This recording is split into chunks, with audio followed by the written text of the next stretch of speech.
has changed. America has changed.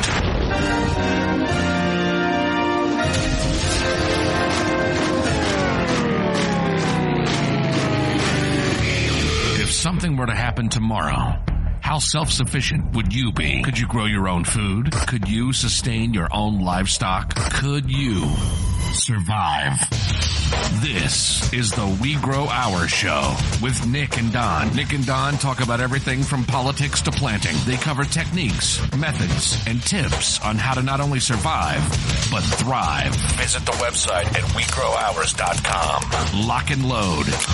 This is the We Grow Our Show. Get your grow on. Welcome back to the We Grow Our Show. We've got everything from Kune Kunes to Kune culture and also a little story about witchcraft. Oh, no. Witchcraft? Oh, yeah. Oh, I didn't see that one coming. No, me neither until just now I remembered one. I don't remember that in the show prep. Oh, man. Show prep. That would be funny if we actually prepped. Yeah. If you guys could see the Situation Room, it's pretty astounding. Cables everywhere thrown together. Pay no attention to the man behind the curtain. Oh, gosh. Don's the wizard. Anyway, so I got to tell a story. All right, tell it. So, as some of you know, I went to Mexico and I lived there for a while. Learned Spanish, hung out with the Mayan people, which was kind of cool because I didn't realize that Mayans still existed. I thought they got wiped out. Well, let me just say something now because I want to stop you with that Mayan thing. The fact, hanging out with Nick, the fact that he speaks perfect Spanish is kind of cool because he can tell me what everybody around me is saying.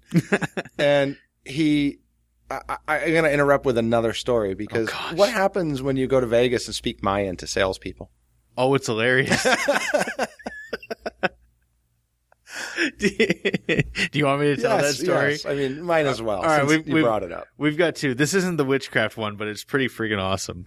My wife and I went to Vegas, and we don't gamble and we don't go to any of the shows. We just walked the strip, and that was entertaining enough for us, I guess. It was hilarious. There were salespeople everywhere pushing these timeshare things, and they were trying to sign you up to do this, do that, and give you comps, but then they'd charge you for it. And after about the third one, I was like, okay, they're not going away. I need to find something interesting to do with these people. And a lot of them spoke Spanish, so I couldn't just go to plan A, which is start speaking in Spanish, because then they'd start speaking in Spanish. So I would respond to them in Mayan. and they would look at me like, huh? And this one guy is like, hey, you here with your wife? And I was like, Ma, that's not tic Maya. He's like, what? Ma, that's not tic Maya, which means you don't speak Mayan. And I just kept saying it over and over to him. And he's like, all right, move along. All right, so now on to your witchcraft. Okay, so in this heavily Mayan populated area, there is a form of voodoo mixed with Catholicism. It's Santeria. I've heard of that. Yeah. It was in a movie. It's creepy. It's some pretty spooky stuff. It's basically, I'm not even going to try to explain it, but it's a form of witchcraft. I don't know if that's what this lady was using or why she was labeled a witch, but we were sitting in this home and talking with the family, and this old woman walks into the house. Like, she wasn't invited. She didn't knock on the door. She just walked in, and everybody was like, oh, hey, and just kind of ignored her. And she went and she sat down in the chair across from me. And I honestly, when the door opened, I felt cold. And it's 90 degrees plus humidity there. So I feel just like, oh, wow, that's an icky feeling. And this little 7-year-old girl, that was the baby of the family, comes up, sits down next to me and whispers in my ear, "Es bruja." It's like, what, bruja? What's bruja? Bruja? Broom? No. Brujeria is witchcraft. Oh my gosh, she's a witch. Like, I wonder why she called her that. And so I was talking with the little girl a little bit. I was like, why'd you call her that? And she's like, she's a witch. she practices magic. She's very spiritual. I'm like, wow, I'm getting creeped out. So I had heard, and I'm pretty sure I heard it in a Goosebumps novel back in 4th grade, but I heard that if you took a picture of a witch, they wouldn't show up on the camera. Right. Or on film. So I very slyly incognito pull out my digital camera, turn the flash off, and meanwhile we're sitting here talking to this family, and the lady had turned on the TV and was watching TV and paying us no attention whatsoever. And I pull the camera up out of my bag and I just kind of set it up on top and snap a couple of pictures in her direction and slide it back into my backpack and continue talking, finished up there, and we're walking out of there. And we're about, I don't know, a quarter of a mile from the house walking, and I pull it out and I look. She's staring right at me in the pictures. She showed up, but when I took them, she was looking at the TV. When I looked at the camera, she was glaring at me. I kid you not. I looked at those and went, oh, peed a little, and we ran home. It was scary. All right, so that's a completely off-topic, fun story for the week. Anyway, yeah, I figured it'd be entertaining enough to tell everybody in the world. I wish. So help us get that out there to everybody. That's facebook.com/WeGrowOurs. Yeah, and we need 3,000 likes on that page because Nick is giving away a 3-tier cage system. That's right. We've got 1,500. We're halfway there. All you guys have to do is share the page. That's right. And like it. Like it first and then share it. That's it. That's all you got to do. Like and share. Like and share. Yes. So please. Like and share. That's a friendly werewolf. Okay. Where is the show going today? I don't know. It's going to Halloween. the pigs. Oh, yeah, exactly. That's coming up next. That's right. And Brian, by the way, I'm still glad you're listening. Oh, yeah. Oh, and thank you for the show. The whole show. The whole show. Yeah. Anyways, up next, we've got a pig farmer from Texas. Yeah, and he's got his webpage, too. Yes. It's just you guys, we'll put it in the show notes, but you guys got to click on that. Go check out. He's got a really good kind of frequently asked questions thing, and he really gets into depth, and he's a pretty reputable breeder. So when you're listening here, go over to WeGrowOurs.com. It'll be episode 35.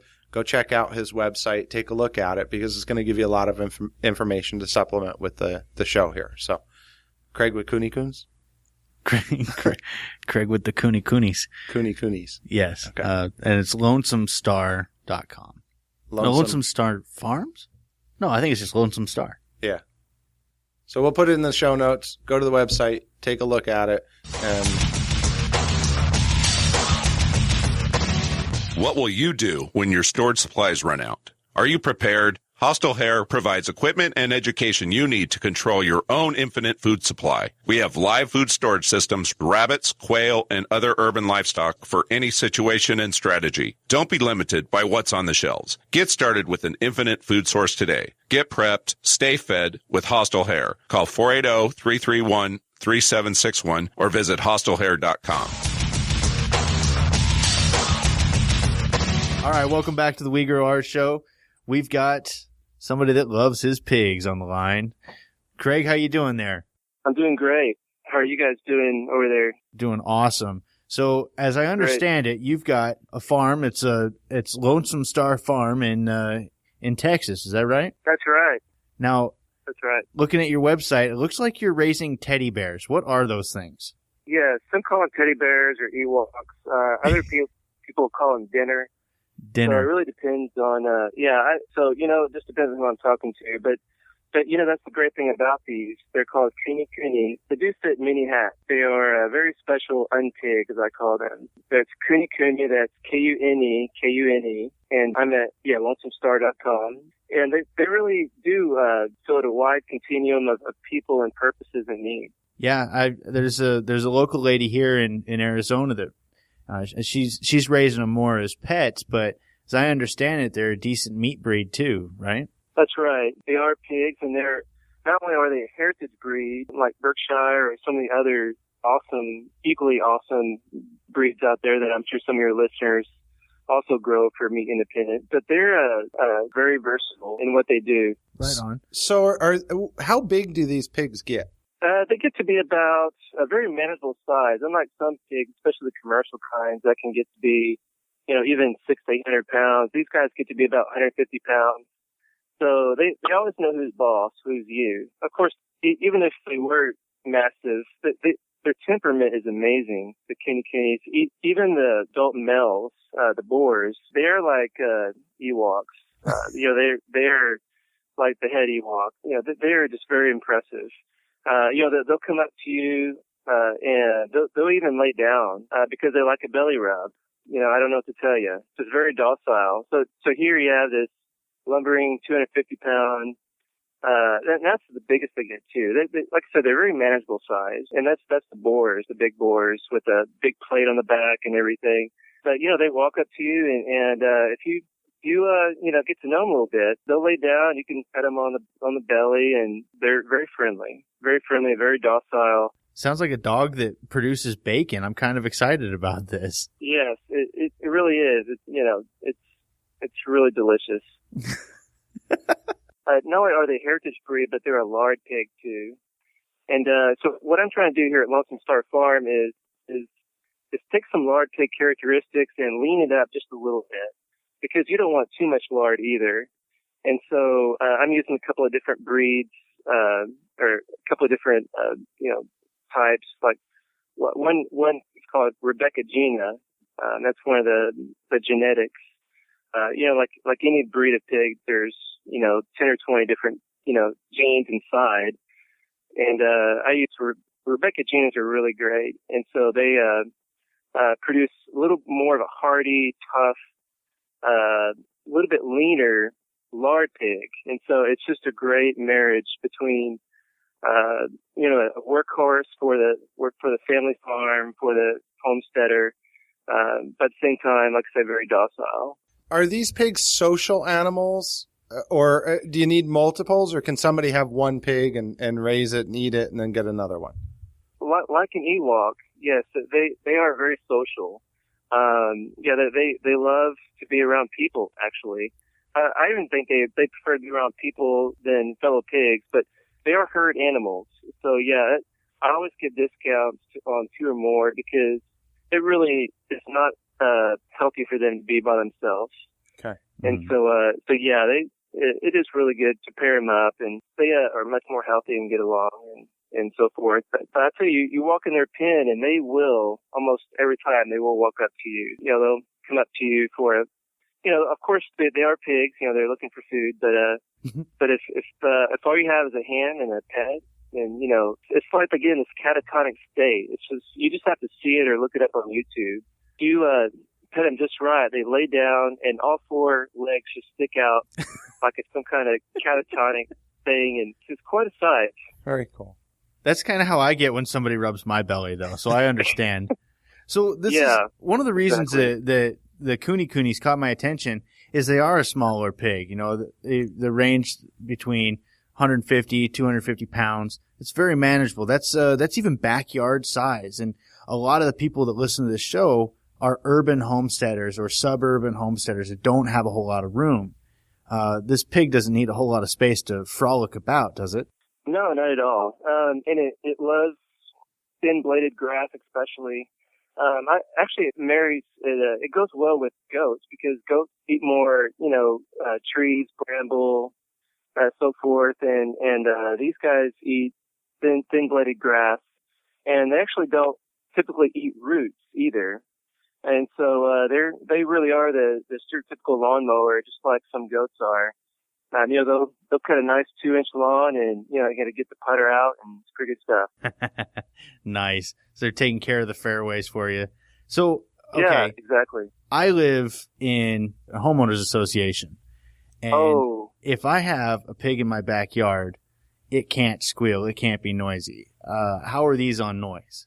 They're very, very good on noise. Now, you put a bunch of feed or whatever in front of any animal, especially me, and there's going to be some hooping and hollering. But if you just have a couple of docile females, we have to be fair, being livestock and animals and all. Compared to most dogs, they're quite quiet. Okay. But you know, to be honest, they do squeal. I have a little link on my website that connects it to, you know, the movie Psycho, you know, the shower scene. Yeah. You know, Ring, ring, ring. but you know, that's only, you know, like if they really don't get their way, and like, let's say you put some sweet feet out in front of them and then you take it away like some evil person, you know, so, but you know, so would a dog, so would me. And, you know, so for reasonable circumstances, they don't act unreasonable. But homeowners association, yeah, what kind of lawyer do you have? Yeah, good luck with that. You know, but hey, I was raising 250 rabbits a month out of my HOA, and nobody knew about it. So I'm willing to take a risk. If somebody complains, I'll be like, I don't know. We just had a baby, and I don't know. Nice. That's what you're hearing. I got him in the backyard. Yeah, one of those wild pigs that just walked by. Yeah, it's a javelina. That's right. Yeah. Do they require a lot of space, or are they, you know, can they be confined to a 10-foot by 10-foot pen? What kind of, you know, what are you looking at for that? Some people do that. You know, obviously, if you amend their you know, their grass with some good feed, you know, they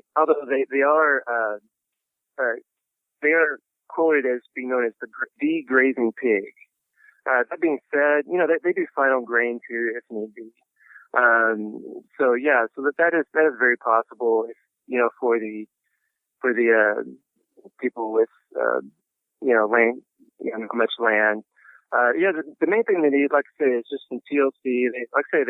They love to, be around people and so forth, or fellow pigs, or some goats or something. Yeah, they're social creatures. But yeah, they do okay, you know, in a confined space. But technically, you can, as long as the grass is decent, you can get about 5 per acre. Okay. You know, that depends, you know, on the acreage. Maybe in Arizona, you know, maybe 3 per acre. Just to be conservative. Unless they can eat sand, there's some places I don't think can handle that either. Yeah. I've not had sand-finished beef before. I mean, sand-finished pork. It sounds a little bristly, but yeah. You never know. These guys are awesome. They can convert all sorts of stuff. How about smell? I mean, I've been to pig farms, and now granted, the conditions that the pigs are in those farms isn't exactly optimal, but that is a nasty smelling poop. That's one of the worst I've ever smelled. How do yours smell? I mean, you've got them in a pasture, and they're not like confined in their poop. Is there a bad smell with them? Generally speaking, no, because they are more pasture raised. In my opinion, you know, as far as, and I am quite the poop expert. You know, I don't have credentials yet, but I'm working on it. Well, we're thinking of putting together a college that really? It starts with like Poop I 101, and I could prof that, yeah. Okay. If you need a prop, let me know. But yeah, it really depends on their feed, in my opinion. And so if you know, just like people, but that's all. Yeah. So anyway, yeah, just what goes in comes out. So you know, it's if you give them some good feed and some great grazing grass. You know, you don't have to give them feed either. You know, there's some great organic, you know, alfalfa out there, you know, stuff like that. Or, you know, or other, you know, consolidated grasses so anyway, to finally answer this very important question, it really is, especially if you're in a homeowner association with crazy neighbors. Yeah, my current operation is just on a couple of acres, and I've got quite a few of them. And my neighbor has never complained. And just the way the land is set up, it's right by his back door, literally. He's probably afraid to complain because he recently watched the movie Snatch, where they explain how many pigs it takes to devour a carcass. Oh, really? He probably thinks you're going to feed him to the pigs. He's not going to turn you in. You know, that's true. I need to send him that movie just to be sure. Just if to reconfirm. Yeah. Yeah. Here. Happy birthday. Here's the DVD. So, oh man. So, but yeah, they are, I think that goes for most animals, but as long as you take care of them, then if you take care of them, they'll take care of you. So what's the gestation period on a Kune Kune? Well, it's for math challenge people like me, it's very nice because it's once they're pregnant, it's 3 months, 3 weeks, and 3 days, and out comes baby Kunis, cute little Ewoks rolling around. So bacon seeds. Yeah. So although some say you can add 2 days to that to be very technical, but for me in my math formulas, I like 3 threes works for me. There you and go. then just be ready after that. So 3-3-3 Kune Kune. Now, how many babies do they generally have? It depends on which like I said, the Rebecca Ginas are really great. But it really does vary. That's where purebred and all that comes into really important play. But I think so the average is quite different. You should get about 6. That's not bad. Some of my breeding, because like I say, I'm one of the few meat breeders for Kune Kunes in America, and I'm able to do 11 to 12. Wow. That's a good litter. But, And yeah. How many a year? You can do twice a year, as long as you're really careful. You want to, once a year is ideal, because from what I hear, it's hard work for the ladies. You know what I'm saying? So I've never experienced that. I don't care. Exactly. So just whatever. Just get the ball rolling and keep it coming. But usually it's as long as it's like I said, good pasture, you're taking care of your stock. 2 litters a year at about 7 on average. Then that's so you go from in as long as you have adults, you start with adults. You go so you can go from 2 to 14 in just 1 year, and before you know it, you're in hog heaven. Now, out of curiosity, these Kune Kunes are not the least expensive pigs that I've seen when I've looked at pigs. So they are not the least expensive. It's true. So you can raise these for meat, but from everything I'm reading, you can also raise them for a pretty profit as kind of pets and reselling these too. Exactly. Yeah, as long as I highly recommend you work with reputable breeders and make sure that they're DNA tested because they're somewhat of a rare animal, and so you do want to make sure that you go to. There's 2 associations, and you can just Google them and find them easily. And well, you've got them linked to your page, don't you? I thought I saw that on your page. And we'll get your page in the show notes too. Great. So yeah, once you work with a well-known, reputable, you get everything registered, and then because there's definitely like any rare livestock, there's fakes out there a little bit, and so but the great thing about both associations is that they both DNA test, and so you know exactly who not only the parents are, but 3 or 4 generations back, and so if you do just a little bit of your homework, you can really get some really great animals.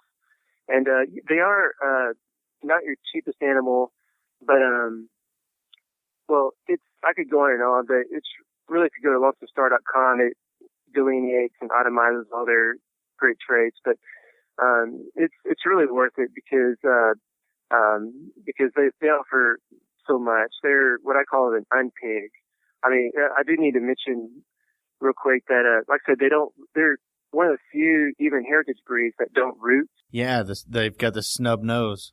Yeah, they have a very, like I said, being the grazing pig, in quotes, they have a very cute snub nose. And so, so they don't root. Now I'm not going to say they never, ever root, but it's very, very rare. And the few times I've seen in the past, it's because of a minor nutrient deficiency. And so you just get that fixed. In other words, it's not normal for them to do that. It's normal for most pigs to do that. And so they don't root. They're very docile, and they've got great litters. Some more real quick important facts is that, but this goes for most heritage breeds pigs, is that they're very, is that they're also naturally they don't get they're pretty good when it comes to disease and heat. They're pretty good heat tolerant and disease resistant. That's part of being purebred. And as you guys know, the importance of a purebred animal that's been around for 100 generations, or at least 100 years. And so that's the beauty of what we do as opposed to what the monoculture and scientists do, which is we breed all that beauty into it. And so if the animal is sick, they're not going to make it. They're going to be cold. And so these guys that I got and these other reputable breeders, it's the real deal. And they just don't get sick very much. And in my, again, you get a lot of opinions as far as shots go. In my personal opinion, I don't do shots at all because of that. Why fill them full of chemicals that could then fill our bodies? Why mess with all that if it's not necessary? Yeah, I like that stance. Yeah, I don't want to be eating that kind of stuff. So right now, is the meat different than other pigs? It really is. It's a red meat actually. Oh wow! It's a quite red, and being a lard pig, it's low marbled, really great hams, really great everything, but not quite up to say a Magnolista. I'm gonna put a drop for them because those guys are the best. But that's another great rare breed, but even more expensive and harder to find.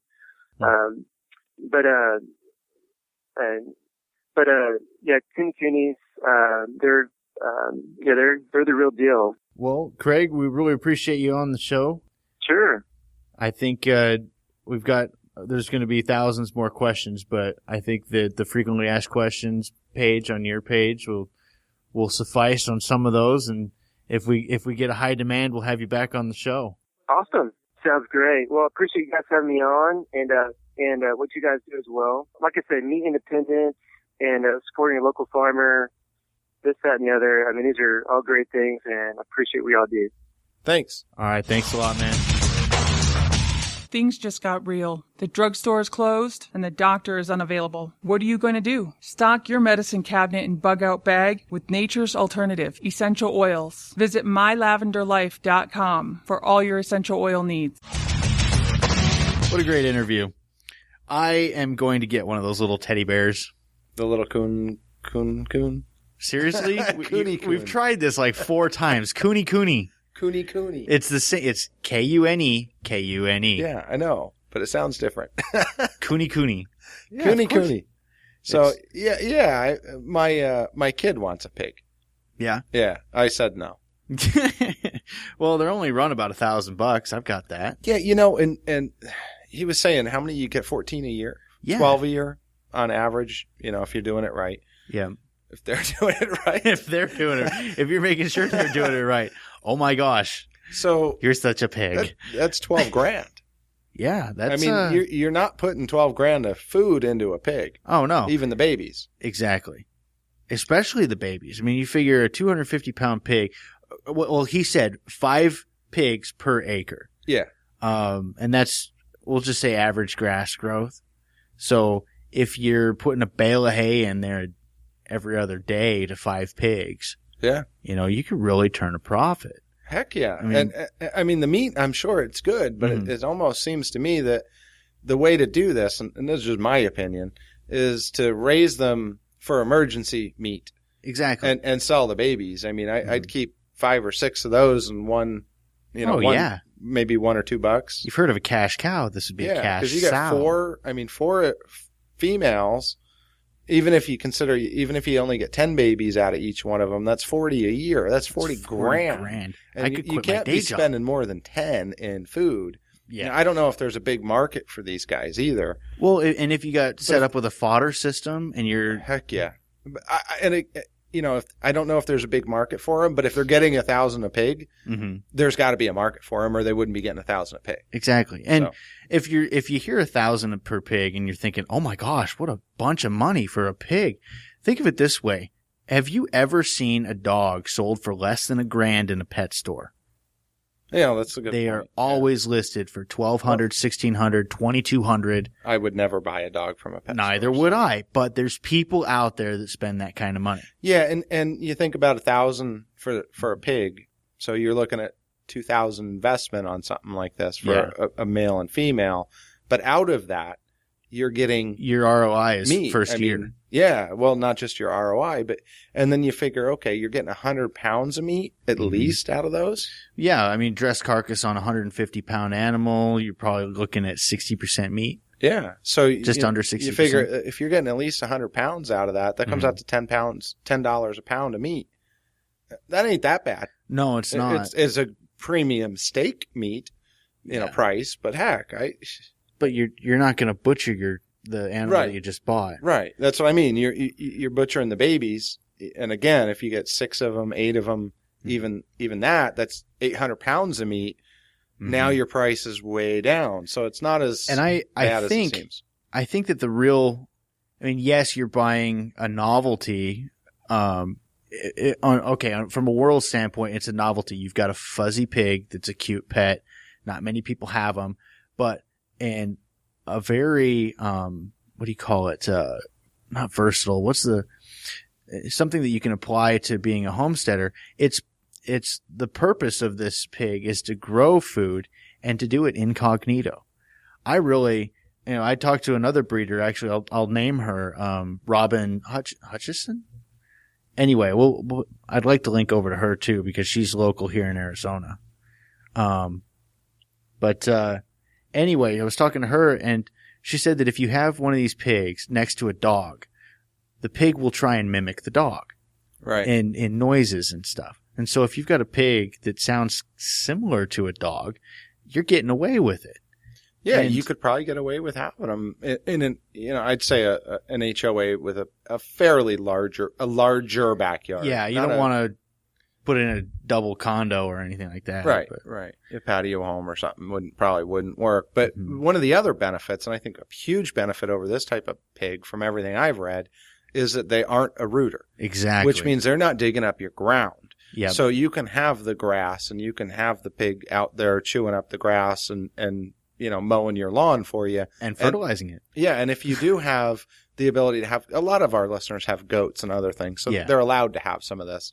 Not everybody's stuck in the HOA. Well, that's me. Yeah, but if you have a couple acres or even an acre, and you can put 2 pigs along with the goats and start doing that, they're going to go out and graze just like your other animals. They're not going to tear everything up like some traditional pigs. They just tear everything up.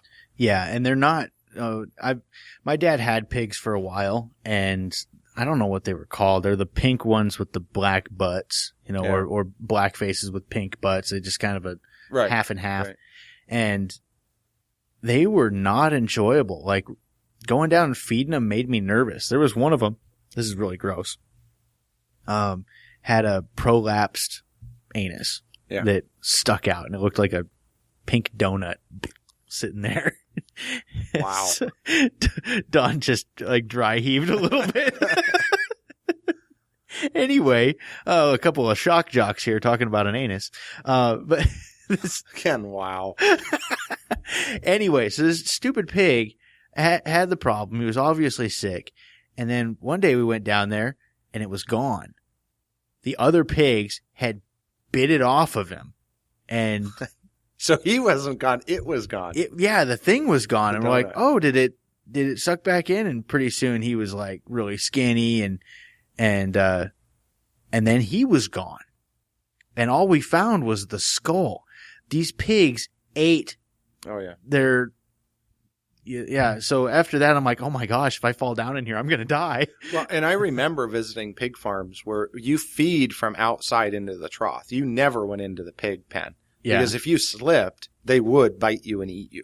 Ugh. So when you fed from the pig trough. Now, again, that's more factory-ish. Yeah. I mean, we had a pet pig named Matilda, which was a 500-pound swine. Oh, gosh. I remember, she'd go out and you'd hear the honking because it was a small town up in Pennington in Jersey. And the pig would be laying on the street and no cars would be able to go by and she wouldn't leave. So you couldn't get by. So people be out there, you know, because Matilda got out, somebody needs to go get her, and you go over and yell at her and she'd get up and go. But if she didn't know you, she'd just lay there. And what do you do with a 500-pound pig in the middle of a 2-lane road? She just lay there. I think she's become self-aware. Yeah, it was You're just the size of a Volvo. You don't need to. That was you a don't pet need to pig. listen to anybody. Matilda was a pet pig. I think that was her name. I was a little.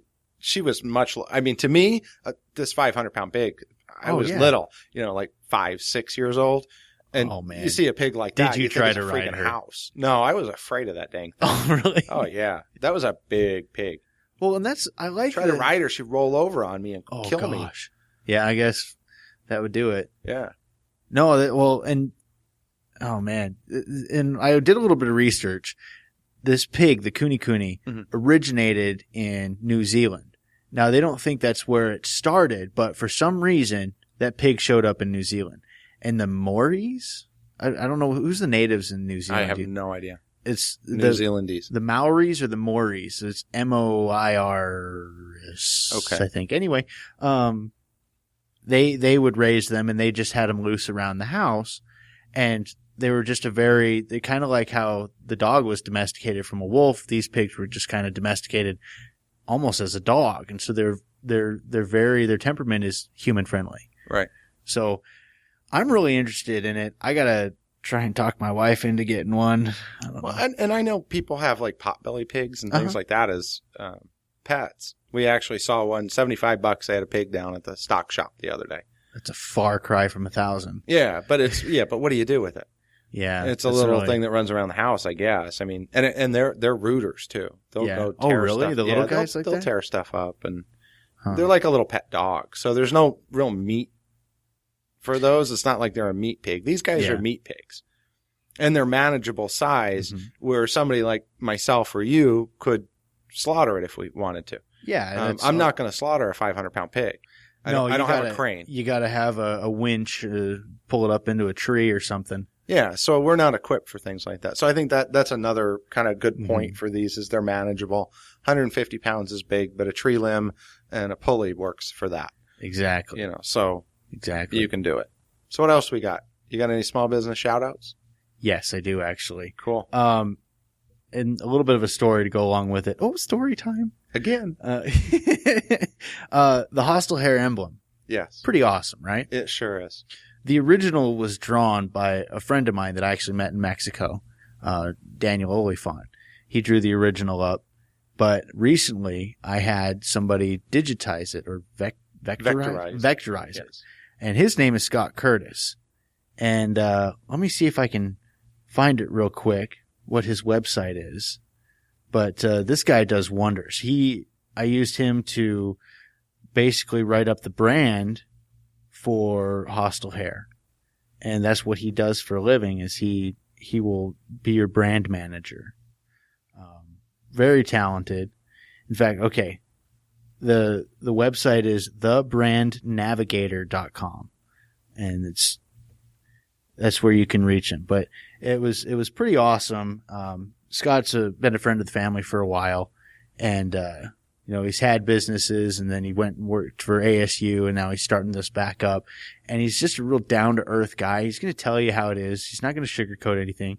He's going to tell you what you should do, and then he won't be offended when you tell him what you want to do. Gotcha. So, I would get on there. That's thebrandnavigator.com. And tell them the We Grow Ours girls.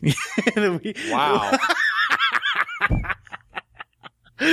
So I'm having an operation later, and I didn't want to tell you all this publicly. So this is now the last show. Oh. Did things get weird? Yeah. Awesome. You're going to edit that out, right? I am. Anyways, tell them Nick from Hostile Hair sent you, and No. Tell him the We Grow Ours show fine, sent you. Okay. The We Grow Ours show sent you, and he'll say the what? And then you say the guy with hostile hair. Exactly. But anyway, he really helped me out and got everything set up. My truck looks bad A now, and pretty excited. Nice.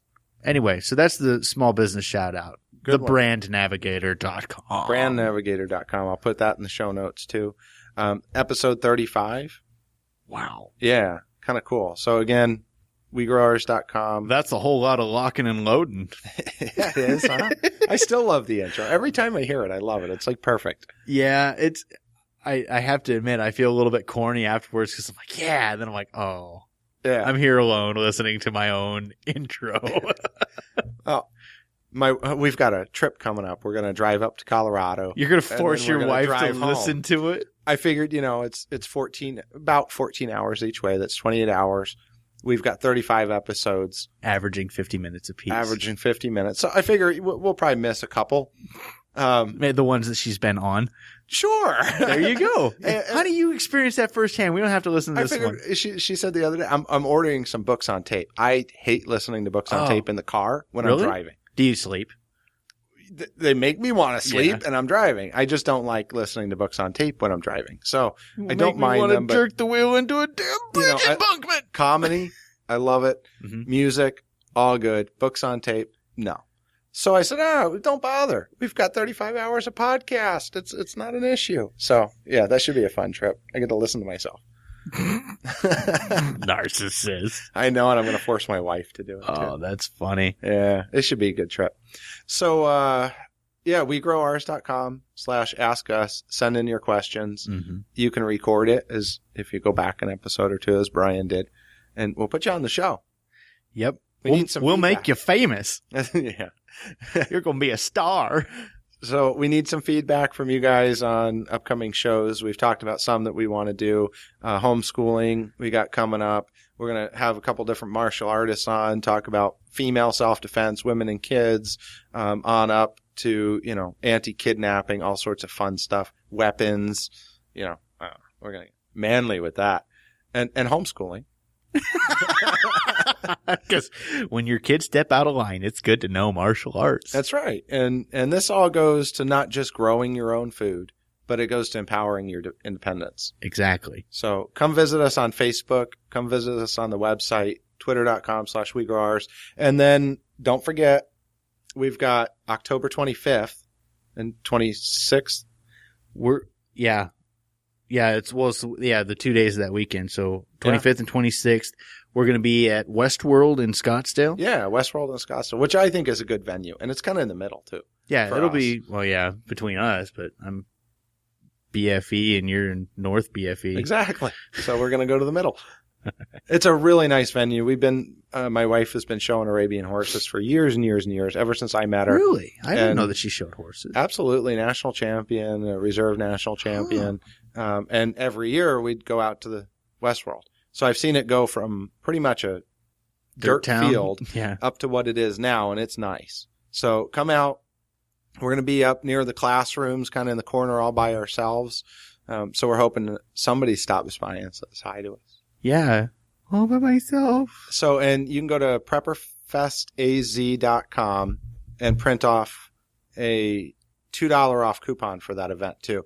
All the classes are included. And how many classes? 30? I don't know. I think there's like 30 classes. They've got 4 classrooms running. Nick's going to be talking rabbits. I'm going to be doing black soldier flies. I'll have a biopod out there and some soldier flies for people to see. So if you've ever been interested in that, come by. Nick can't have any rabbits, but we'll have some other stuff out there. We'll have a little pet rabbit. Freaking bitter. I'm going to get a taxidermist to make one.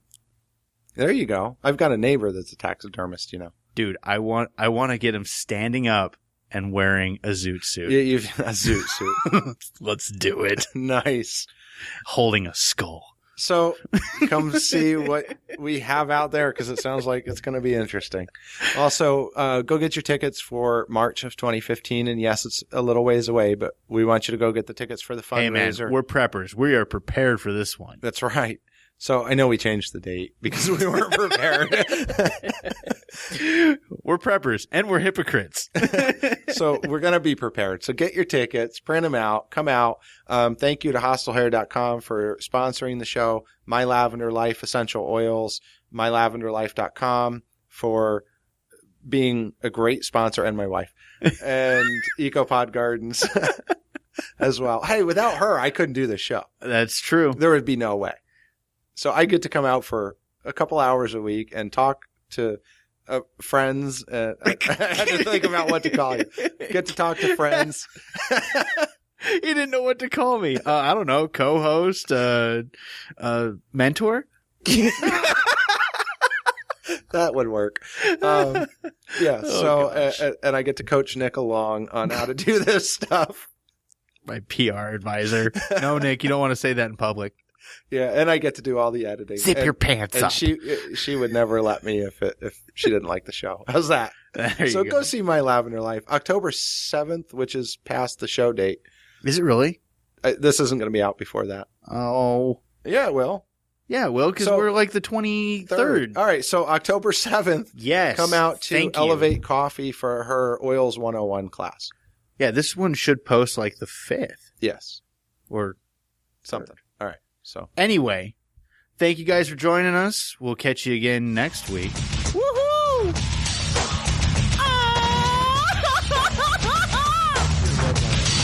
Ah!